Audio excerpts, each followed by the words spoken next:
Okay guys, dinner check tayo ngayon para sa diet ni nanay. Kasi medyo tumaas yung kanyang mga laboratory. So, syempre unahan natin yung rice. Konting light rice lang para naman kahit paano ay mabusog si nanay. Tapos itong ulam na paksiw. Ano ba to? Sinigang galing kay Ate Aileen. Syempre, naglaga rin ako ng gulay. Ang isda ay pateros. Yan. Walang ano to, walang halong asin to, walang toyo, wala as in talagang walang lasa. Tapos syempre, maganda rin to. Bumili lang ako ng pakwan. Yung medyo mura-mura lang dyan sa may labas. Tapos syempre ito yung shinake natin kaganina. Ito yung sabaw niya. Yung pinaka ano niya, katas niya.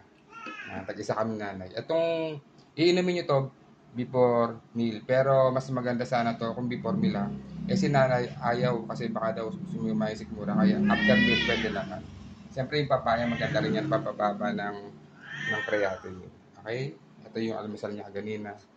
Okay guys, yan lang po.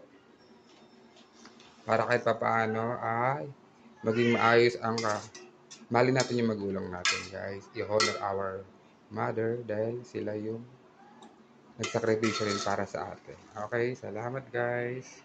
Bye-bye.